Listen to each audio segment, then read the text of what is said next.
When NetherRealm announced Lobo as a DLC character, the fans were beyond excited, because you couldn't find a better fit for a NetherRealm game. Lobo was a brutal fighter with a mature sense of humor. In fact, if you weren't a comic book fan, I wouldn't be surprised if you thought NetherRealm made this character. Even Ed Boon himself admits that Lobo is one of his favorite comic book characters. However, when Lobo finally arrived, players quickly realized that he was low tier. But thankfully, the Elder Gods at NetherRealm listened to the feedback and gave Lobo one of the greatest buffs I have ever seen. So today I want to discuss why that buff was so amazing for this character. Please request which character you want me to review next in the comments down below, and if you enjoyed the video, please leave a like. It really does help my channel out a ton.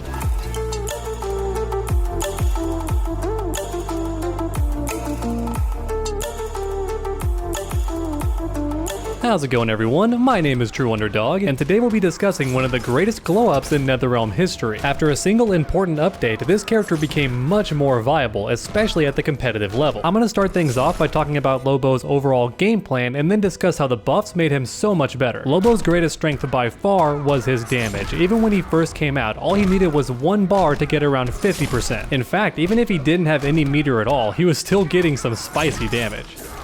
However, unfortunately, his most damaging combo enders put the opponent at full screen, and that was a death sentence for Lobo. And as a result, if you wanted to keep the opponent closer, you had to give up some damage, which normally wouldn't be a big deal, but once again, this character's biggest strength was his damage. And even though Lobo did have combo enders that left the opponent somewhat close, his walk speed was absolutely atrocious, and what that meant was he had to commit to a forward dash, which meant his frame advantage pretty much went out the window. And unlike most other rushdown characters in this game, Lobo didn't really have any legit 50-50s, because his low attacks didn't lead to nearly as much damage, and as a result, the opponent would block high all the time. But thankfully, Lobo did have an unblockable command grab, and if meter burned, this bad boy would start off or extend combos for some massive damage.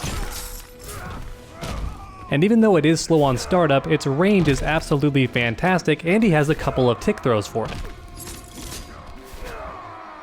So even though Lobo didn't have crazy 50-50s like other characters, he did have a very scary command grab. So as you can see, once Lobo got in, he was a nightmare to deal with. However, the issue was this game is filled with keep-away characters, and while Lobo did have some tools for getting in, he really had to work for it. His best tool by far was definitely his meter burn hook charge, because once meter burned, this move had one hit of armor. However, unlike other rushdown characters like Catwoman or even Batgirl, he cannot use this move to start combos, so sure, it's great for getting in, but he had to spend the bar to do so, and all he gets is a knockdown. However, unlike most characters, this get in move was actually not punishable on block. In fact, it's +3, so that was a silver lining. Not only could he blow past projectiles, but he was also plus even if you blocked it. And even though he is too far away for a down one, he could go for a back one instead, and this full string is actually +6 on block, so Lobo could get in and then keep his pressure going. And then if Lobo didn't have any meter at all, things got a lot trickier. His forward dash does see him getting very low to the ground, and it can avoid some projectiles, but certainly not all of them. Not to mention, there are plenty of moves in this game that track your location on the spot, and they would just hit Lobo as he was dashing.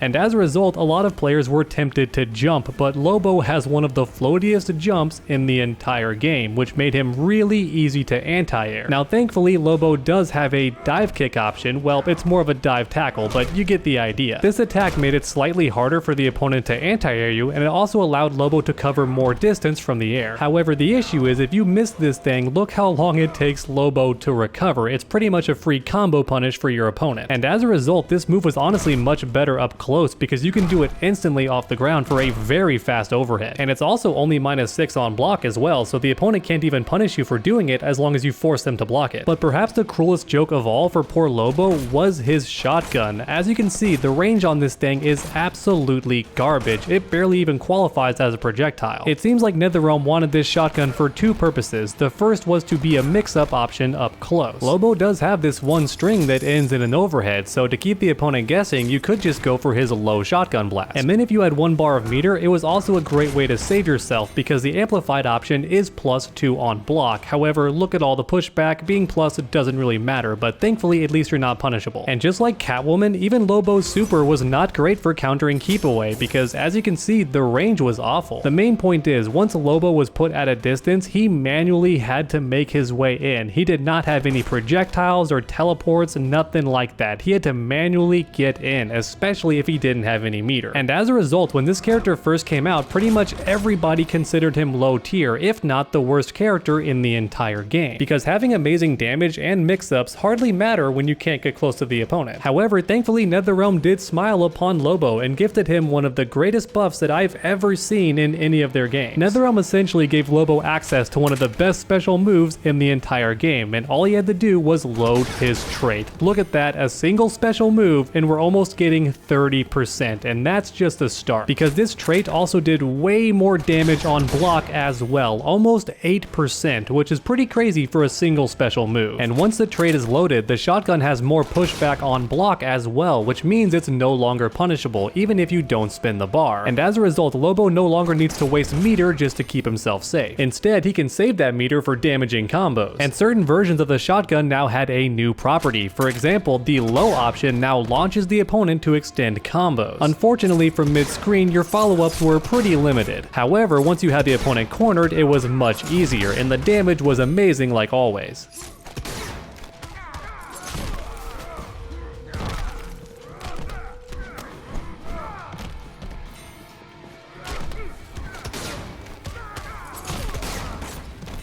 And keep in mind, the game treated this trait like a special move, which meant you could do it at the end of strings and keep yourself safe. And as a result, you never had to load your trait in the neutral. You could hit the opponent, do a combo, and then just cancel into the trait and then continue your offense. I mean, just look at that health bar, he's already half dead. And then perhaps best of all, the range on his shotgun was greatly improved. It's still not full screen, but certainly much better for dealing with keep away. And keep in mind, it wasn't just his special moves that got more damage. Literally any attack that used his shotgun had its damage increased. And not just on hit, the chip damage also increased as well. In fact, even Lobo's regular throws got a damage buff because once again, they involve his shotgun. And as a result, if he threw you twice, you had already lost almost 1/3 of your health. And then once he got in, his damage was absolutely ridiculous. Look at all of that damage for a single bar of meter. That's ridiculous. Even if you did something barely unsafe against Lobo, if he had trait loaded, he was getting a ridiculous amount of damage. But don't worry, things get even crazier. Look at the damage off of this overhead. Once again, only 1 bar of meter and we're getting almost 50%. Or in other words, if Lobo had 2 bars of meter, he could kill you with 2 combos. And don't forget that overheads cannot be escaped with the clash in this game, and as a result, Lobo had some ridiculous guaranteed damage. If you had 2 bars to burn, look at all this guaranteed damage you get. Once again, the opponent has no way of escaping this. That's 42% damage guaranteed. Even Lobo's mix-ups got better. Look at how much damage he gets off a low attack now. Once again, that's over half your health gone just because you tried to stand block, which normally is a good idea against Lobo, but not once he has trait. And last but not least, don't forget about the command grab. The amount of damage this character got off an unblockable was ridiculous.